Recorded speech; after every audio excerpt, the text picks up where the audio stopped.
नित्य स्वामी दर्शन 29 डिसेंबर.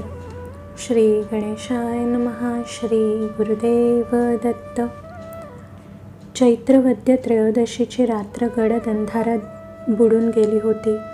अक्कलकोटमधल्या कुठल्याही घरात दिवा लागला नव्हता.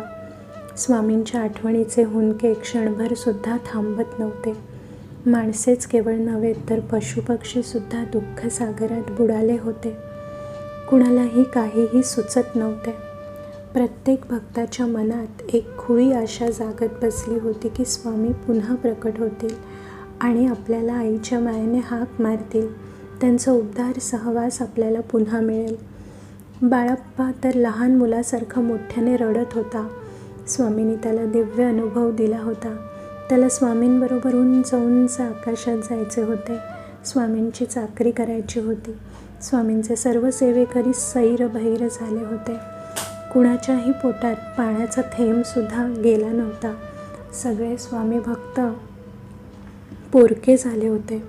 प्रत्यक्ष परमेश्वर स्वामी समर्थांच्या रूपात अक्कलकोटमध्ये प्रकट झाला होता. परमेश्वराने मानवी देह धारण करून काही वर्ष सर्व भक्तांना केवळ आनंद दिला होता. संकट विनाशक परमेश्वर स्वामींच्या रूपात वावरत होता. स्वामी समर्थांच्या अवताराची समाप्ती झाली आणि हजारो भक्त एका क्षणात स्वामींच्या सहवासाला कायमचे मुकले होते. सगळे स्वामी भक्त स्वामींनी जेथे वज्रासन घातले होते त्या वडाच्या झाडाखाली गोळा झाले होते. मध्यरात्र झाली. सर्वत्र स्तब्ध शांतता पसरलेली होती. अचानक वडाची पाने सळसळू लागली. वारा वाहू लागला. सर्वत्र चंदन सुगंध सुटला. प्रकाशाचा शांत शीतल चांदण झोत वडाखाली पाझरू लागला. वडाची सळसळणारी पाने जणू स्वामींची आरती म्हणू लागली. त्या गर्दीत सकाळी प्रकट झालेली पांढरी शुभ्र गाय पुन्हा प्रकट झाली. मागल्या 2 पायांवरती उभी राहिली. पुढले 2 पाय तिने त्या झोताच्या दिशेने जोडले आणि मनुष्यवाणीत बोलू लागली. दिगंबरा दिगंबरा श्रीपाद वल्लभ दिगंबरा. त्या चांदण झोतातून स्वामींचा आवाज घुमू लागला. लोक आनंदाने त्या झोताकडे बघू लागले. स्वामी लीला पुन्हा प्रकट झाली ही वेडी आशा प्रत्येक भक्ताच्या मनात पालवली. स्वामींचा प्रेमळ आवाज सर्वत्र निनादू लागला. माझ्या प्राणप्रिय भक्तांनो, मी केवळ देहाची खोड सोडली, परंतु मी ब्रह्मांडात वावरतो आहे. आम्हाला जन्म नाही की मृत्यू नाही. दुःख आवरा. तुम्ही कुणीही पोरके झाला नाहीत.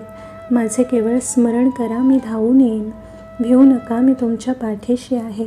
ह्या पृथ्वीवर तुम्ही कुठेही असलात तरी मी तुमच्याच भोवती वावरतो आहे. एवढे लक्षात असू द्या. दुःख आवरा. मनाने मोकळे व्हा. मी गेल्याची पावले कधीच उमटत नसतात. मी तुमच्या पाशीच आहे.